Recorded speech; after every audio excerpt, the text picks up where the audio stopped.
Hey Canucks fans, welcome to Clay's Canucks commentary for Saturday, July the 28th. I'm Clay Emo at Canuck Clay on Twitter.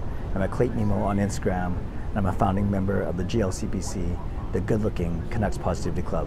I'm speaking in a relatively hushed and muted tone today. I'm sitting here at SeaTac Airport waiting to come home, and didn't want to disrupt anyone, but I'm sure we will get disrupted by some announcements, some flight announcements, which I'm sure will happen any minute now during the course of this filming. So I'm coming home from Portland, Maine. I was there for a week-long leadership camp for Catholic young people. It's been a long travel day. Got up at 4, did Portland, Maine to JFK, JFK to Seattle, and now Seattle back home to Vancouver. I should be home just after 6 o'clock tonight. But I wanted to record a video because while I was on my flight from New York to Seattle, it was announced that Quinn Hughes, our 2018 first-round draft pick, 7th overall, our defenseman, will be returning to the University of Michigan for his sophomore season, for his second season. Last year, he had a really good year. He was the youngest player in NCAA hockey, and he had 30 points basically for his team. I think it was 29 points, including 5 goals. Had a really strong season, and he's looking forward to returning for his second season, where he'll obviously get even stronger as a player, as a leader, and things that will obviously help the Vancouver Canucks. So was I surprised when I heard the news? No, not at all. Was I disappointed? A little bit, but not really. My disappointment only stemmed from being a season ticket holder and selfishly wanting to see him wearing Canucks colors this season. But there's absolutely no rush, especially if he goes back, he wins his championship. They made it to the Final Four, or the Frozen Four last year, so he obviously wants to go back, be counted on as the man. You know, everything he said, it sounds really good. It sounds like he's a leader in the making. He's going to emerge as a very strong player and strong leader for the Canucks. So there's absolutely no rush. Let him go to college.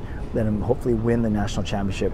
Let him play in the World Junior Championships here in Vancouver. So yes, we will see him on Rogers Arena's ice, just not wearing Canucks blue and green, rather the red, white, and blue of Team USA. And I'm sure Canucks fans will cheer for him, even though he's playing for our national rivals, so to speak. So yeah, there's nothing wrong with going back. Become a stronger player, more leadership skills, maybe the experience of winning a national championship, and then playing in the World Juniors. All things that you know, maybe wouldn't have come so easily or come to him if he jumped in the Canucks lineup this season.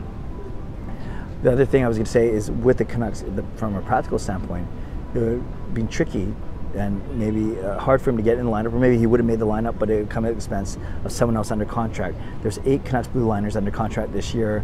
4 of them left-handed defensemen, Edler, Delzato, I'm missing someone, obviously, Hutton and Pouliot, and then on the right side you have Tanev, Gabranson, Stetcher, and Biega.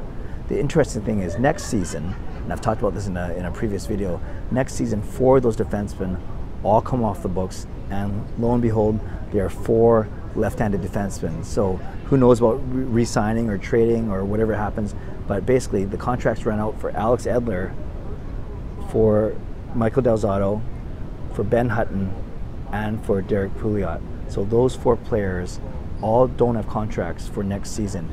So it basically screams opening for Quinn Hughes. It screams opening for Ole Juolevi, although Juolevi may get a chance to crack the roster this year. Who knows? So the good thing is things are lining up for Quinn Hughes, perfectly for Quinn Hughes to join us in the 2019-2020 season. Just means we've got to be a little more patient, but who knows, maybe at the end of the season he gets a quick look, kind of like the Brock Besser, the Adam Gaudette treatment, where he comes up for less than 10 games perhaps, and doesn't burn his first year of his contract, his 3-year entry-level contract, and maybe we get to see him in a Canucks uniform in March or April once his college hockey playoffs are all said and done. So that's really it. Just wanted to comment on it, saying I'm okay with it, obviously, if it means he's going to become a better player, a stronger player, more NHL ready when he actually comes to the Canucks. And everything that Jim Benning said kind of echoes this, basically saying they're in complete agreement and support of Quinn Hughes' decision to go back to Michigan for 1 more year, hopefully it's just 1 more year, win that national championship, and develop even better, stronger as a prospect. That's it. Vancouver Canucks fans would love to hear your comments, read your comments I should say.